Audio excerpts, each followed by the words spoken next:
This is Sam Kennedy with VCU Technology Services. We sat down with Mark Willis, Chief Information Officer for VCU, recently to talk about the Virginia Software Summit.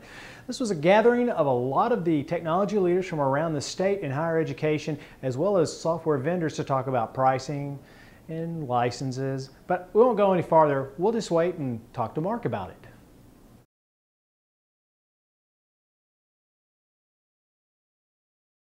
This is Sam Kennedy with VCU Technology Services, and we are discussing the Virginia Software Summit that was recently hosted here at Virginia Commonwealth University.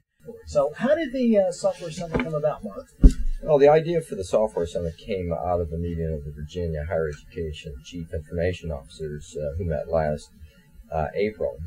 At the meeting, there was a lot of discussion about the cost of software and some of the issues that each of the institutions were facing. So we decided to have this summit to be held at VCU this summer to get representatives of all the schools together and get representatives from some of the major vendors together to talk about some of the concerns that the schools had about software acquisition and software licensing. How many folks attended the summit, and from what schools did they attend?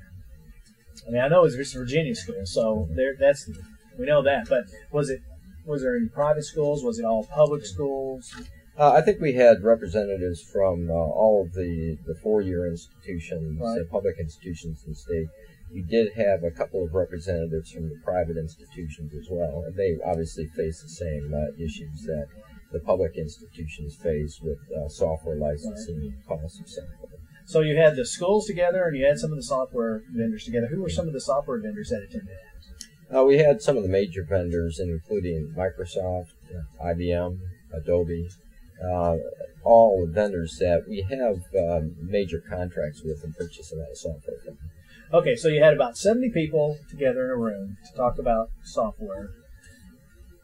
How did that take place? What happened during the summit? We had a couple of presentations from representatives of the institutions that talked about some of the issues that they had at their schools in terms of licensing software and the processes and the models that they use to manage software contracts at their schools. For example, we had a representative from North Carolina State that came up and talked to us about licensing models that they have for their virtual computing lab that they run at North Carolina State. We had a representative from Virginia Tech that talked about their licensing program at Virginia Tech. It gave the other schools some good ideas about how to manage their software contracts with vendors. So do you feel like you accomplished what these CIOs set out to do when y'all came up with this idea back in April? Well, I think it was the start of a discussion, an ongoing discussion that we'll continue to have. Some of the concerns of the CIOs are, number one, that we are paying a lot for software. Software is getting more expensive. Students and faculty are demanding more software titles to use in their academic programs. So we have to find better and less expensive ways of acquiring and using the software. From the institution's perspective, we're looking at working with the vendors to develop new licensing models to provide the software to the institution at a cost that is reasonable to us as well as to the students and the faculty for their use. What do you think the role of open source software plays? Does that play any part in trying to help reduce these costs, or are we pretty much locked in with a vendor supply kind of source software? Well, I think it's a mix of both, right, some open source and some vendor off-the-shelf products. Our concern with obviously with meeting with the vendors is with the commercial off-the-shelf, right, software and developing better models for licensing and paying for those contracts. Although I think with open source products, that does provide a competitor to the vendors, a competitive product to the vendors' offerings. That may give institutions a different way of providing certain types of software to their users. So competition's good. That's the American way. It is. Okay, so what's the next step? Now, you had the meeting, you had the discussions that took place. So what do you see as the next step of the process? Well, I think the next step will be continuing discussions with the CIOs to devise some strategies as to how to deal with the vendors. Long term, I think we would like to see more collaborative purchases from the vendors among the institutions. A number of institutions getting together, having one contract with the vendor so that each school can buy at a reduced rate compared to what they have been purchasing.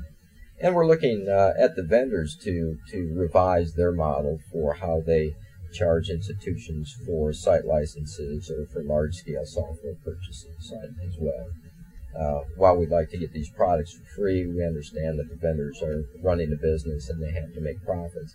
So we're looking for a balance here, trying to manage our needs for software within our budgets at the institutions and recognizing that the vendors have a product to sell and to make profits on those products. Any guess on how much that Virginia colleges and universities spend yearly on software? It's millions of dollars. At VCU, for example, we spend approximately $2 million a year on software, new purchases as well as maintenance contracts. And the other schools our size will spend a comparable amount. So it's tens of millions of dollars that are being spent across the state on software. From desktop on up to the large systems. Okay. Anything else you can think we need to cover before we close this thing out? Well, I think all of the schools, all of the CIOs and the IT staff of the schools are looking for ways to provide more software to their faculty and students. The demand for software and different types of software is growing very considerably as the students and the faculty use these products in their academic activities, their classroom work, and their research. So we're trying to find better ways, more economical ways of providing our constituents with that software. All right, well, thank you. We've been sitting in with Mark Willis, CIO, talking about the Virginia Software Summit. Thanks and have a great time.